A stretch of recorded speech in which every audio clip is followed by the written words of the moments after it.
बिहार के सियासी घमासान के बीच मुख्यमंत्री नीतीश कुमार और चुनावी रणनीतिकार प्रशांत किशोर के बीच एक बार फिर से वार पलटवार का दौर शुरू हो गया है। दोनों एक दूसरे पर जमकर निशाना साध रहे हैं। अपनी जन सुराज पद यात्रा के दौरान प्रशांत किशोर तेजस्वी और सीएम नीतीश कुमार पर जमकर निशाने साध रहे हैं।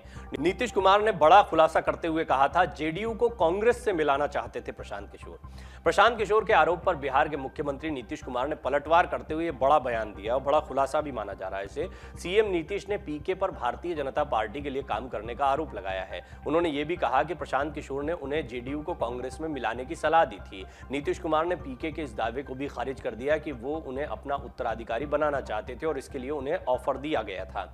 सीएम नीतीश ने मीडिया से बात करते हुए कहा था, एक समय था जब प्रशांत किशोर मेरे साथ मेरे घर पर रहते थे, उनके बारे में हम अब क्या बोलें, उनको जहां जाना है जाएं, हमसे मतलब नहीं। नीतीश कुमार ने कहा, एक बार प्रशांत किशोर मेरे पास आए थे और जेडीयू को कांग्रेस में मिलाने की सलाह दी थी। वो जेडीयू को कांग्रेस में मर्ज करवाना चाहते थे, मैंने मना कर दिया। उन्होंने कहा, प्रशांत किशोर बीजेपी के लिए काम कर रहे हैं, इन लोगों का कोई ठिकाना नहीं है, आज भाजपा के साथ हैं, कहीं केंद्र में जगह मिल जाए इसलिए ये हम सबका विरोध कर रहे हैं। पीके के इस आरोप पर कि नीतीश कुमार उन्हें अपना उत्तराधिकारी बनाना चाहते थे, सीएम नीतीश कुमार ने कहा, प्रशांत किशोर कुछ भी बोलते रहते हैं, बीजेपी की मदद कर रहे हैं। प्रशांत किशोर को मैंने नहीं बुलाया था, बल्कि वो खुद ही आए थे, मैंने उन्हें कोई ऑफर नहीं दिया था। नीतीश कुमार के बयान पर अब प्रशांत किशोर को पलटवार करने का मौका मिल गया। सीएम नीतीश कुमार द्वारा लगाए गए गंभीर आरोपों पर चुनावी रणनीतिकार प्रशांत किशोर ने करारा पलटवार किया। जन सुराज यात्रा पर निकले प्रशांत किशोर ने सीएम नीतीश कुमार के आरोपों का जवाब दिया। प्रशांत किशोर ने कहा कि नीतीश कुमार पर अब धीरे धीरे उनकी उम्र का असर दिखने लगा है, वो अकेले पड़ गए हैं, जिस कारण से वो कहना कुछ चाहते हैं, कह कुछ जाते हैं, बोल कुछ जाते हैं। वो कह रहे हैं कि मैं भाजपा के एजेंडे पर काम कर रहा हूं, फिर खुद ही कहते हैं कि मैंने उन्हें कांग्रेस के साथ जेडीयू को विलय करने के लिए कहा।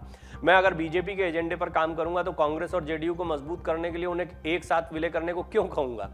बात वाजिब भी लगती है, क्योंकि दोनों बातें नीतीश कुमार ने एक साथ कही हैं और इनमें एक विरोधाभास दिखता है कि एक तरफ वो कांग्रेस में मर्ज करवाना चाहते हैं जेडीयू को, यानी कांग्रेस को मजबूत कर रहे हैं, और दूसरी तरफ नीतीश कुमार ये भी कह देते हैं यहीं पर बात करते करते कि वो बीजेपी के लिए काम कर रहे हैं, और इस बात को वो बार बार कह रहे हैं। बार बार कह रहे हैं का मतलब ये है कि अब कहीं ना कहीं प्रशांत किशोर के खिलाफ सबसे बड़ा जो एजेंडा बनाया जा रहा है वो ये कि वो बीजेपी के व्यक्ति हैं, बीजेपी के लिए काम कर रहे हैं, इस तरह से प्रचारित किया जाए। प्रशांत किशोर ने भी बड़ा दावा किया था। पिछले दिनों जनसुराज पद यात्रा के दौरान प्रशांत किशोर ने कहा था कि 10-15 दिन पहले नीतीश कुमार ने मुझे अपने आवास पर बुलाया था और पार्टी का नेतृत्व करने के लिए कहा था, लेकिन मैंने इसके लिए मना कर दिया। प्रशांत के इस दावे के बाद बिहार की राजनीति में एक बार फिर भूचाल आ गया था। ये यात्रा काफी चर्चित रही थी। आपको याद होगा, प्रशांत किशोर जब नीतीश कुमार से मिलने गए थे तो नीतीश कुमार ने तब कहा था, ऐसे मुलाकातें होती रहती हैं, इसके कुछ कयास नहीं लगाने चाहिए, और उन्होंने ये भी कहा था कि अगर पूछना है तो प्रशांत किशोर से पूछिए। और प्रशांत किशोर ने इस पर कहा था कि ये एक अनौपचारिक मुलाकात थी, इस तरह की मुलाकातें होती रहती हैं, लेकिन बाद में उन्होंने खुलासा किया कि उन्हें उत्तराधिकारी बनाने तक की बात कह दी गई थी। हालांकि इस बात को नीतीश कुमार ने बाद में खारिज कर दिया। प्रशांत किशोर इन दिनों अपनी जन सुराज पदयात्रा पर राज्य भर के दौरे पर हैं। इस यात्रा के दौरान वो हर दिन लगभग 10 किलोमीटर की पदयात्रा करते हैं और लोगों से जनसंवाद करते हैं। उनकी ये यात्रा पश्चिम चंपारण के भितिहारवा से 2 अक्टूबर को शुरू हुई थी, गांधी जयंती के दिन। प्रशांत किशोर ने उप मुख्यमंत्री तेजस्वी यादव पर भी जमकर हमला बोला था। पश्चिमी चंपारण के धनौजी में स्थानीय लोगों से बात करते हुए प्रशांत किशोर ने कहा कि लालू जी का लड़का 9वीं पास है और वो उप मुख्यमंत्री है। अगर आपका बच्चा 9वीं पास होगा तो क्या उसे चपरासी की भी नौकरी मिलेगी।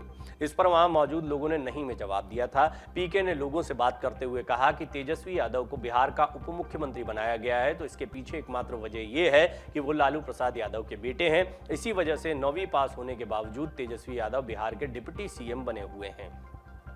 प्रशांत किशोर ने लोगों से कहा कि जिनके बाबूजी मंत्री मुख्यमंत्री, उनका बेटा 9वीं फेल होगा तब भी उसे नौकरी मिल जाएगी और राजा बनकर रहेगा, लेकिन अगर आपका बेटा 9वीं फेल होगा तो क्या उसे नौकरी मिलेगी, ये बदला जाना चाहिए या नहीं, ये सवाल उन्होंने पूछा था। और निश्चित तौर पर इस पर जवाब लोगों का यही था कि हाँ, बदलाव होना चाहिए। नीतीश कुमार के दिल्ली दौरे पर भी प्रशांत किशोर सवाल उठा चुके हैं।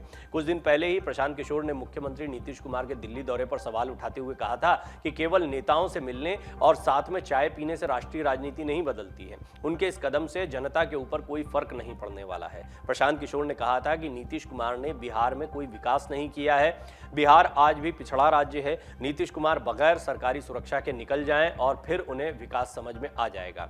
नीतीश कुमार 10 वर्षों से राजनीतिक बाजीगरी करते हुए लगातार मुख्यमंत्री की कुर्सी पर बने हुए हैं, चिपके हुए हैं। कुर्सी से चिपकने से कुछ नहीं होता है, धरातल पर काम करना होगा। इस तमाम गंभीर आरोप प्रशांत किशोर लगा चुके हैं। एक बात तो स्पष्ट है, थोड़ा कंफ्यूजन है बिहार की राजनीति में, और कौन किसके साथ जाएगा कहना बड़ा मुश्किल होता है, लेकिन बिहार की जनता को बहुत कंफ्यूज किया जा रहा है। एक तरफ जेडीयू बीजेपी के साथ मिलकर चुनाव लड़ती है, उसके बाद में आरजेडी के साथ में जाकर सरकार बना लेती है। दूसरी तरफ प्रशांत किशोर पहले कांग्रेस के साथ में दिखाई देते हैं, अब अपनी जनसुराज यात्रा निकाल रहे हैं जब कांग्रेस के साथ बात नहीं बनी है तो। और नीतीश कुमार कह रहे हैं वो बीजेपी के लिए काम कर रहे हैं, फिर ये भी कह रहे हैं कि कांग्रेस में उनकी पार्टी को मर्ज करने की सलाह दी थी। ऐसी बहुत सारी चीज़ें सामने आ रही हैं। ये बात तो सही है, नीतीश कुमार जिस तरह से प्रशांत किशोर पर हमलावर हैं, उससे कुछ ना कुछ संदेश जरूर जा रहा है। इस यात्रा पर बीजेपी कुछ बोलती दिखाई नहीं देती है, लेकिन एक बात स्पष्ट है कि बिहार की राजनीति में जो कुछ बनाया जा रहा है वो एक स्टेज्ड चीज दिखाई दे रही है, यानी कि सामने सब कुछ जनता को दिखाने के लिए कुछ तैयारियां की जा रही है। कौन किसके साथ है, यानी प्रशांत किशोर नीतीश कुमार फिर साथ आ जाएं, कहना बड़ा मुश्किल है। उत्तराधिकारी यूं ही बना देने की बात नहीं कही गई होगी अगर प्रशांत किशोर के दावे को सच माना जाए। और ये बात भी सही है कि नीतीश कुमार ने तमाम बातें कहने के बावजूद प्रशांत किशोर से मुलाकात की, अपने घर पर बुलाकर मुलाकात की है। इससे ये तो स्पष्ट है कि वो प्रशांत किशोर से कुछ उम्मीदें लगाए बैठे हैं। इस बात से भी इनकार नहीं किया जा सकता है। बहरहाल आगामी चुनाव के पहले बहुत बड़े उलटफेर हो सकते हैं। बात प्रशांत किशोर ने कुछ समय पहले कही थी और ऐसा लगता है कि फिर बिहार की सियासत में बड़ा उलटफेर हो सकता है। कौन किसके साथ जाएगा इस बात की गारंटी कोई नहीं ले सकता। डाउनलोड करें अमर उजाला ऐप और पाएं खबरें लगातार। अगर आप ये वीडियो YouTube पर देख रहे हैं तो हमारे चैनल को सब्सक्राइब करें और बेल आइकन को दबाना ना भूलें। अगर आप Facebook पर ये वीडियो देख रहे हैं तो हमारे पेज को लाइक करें।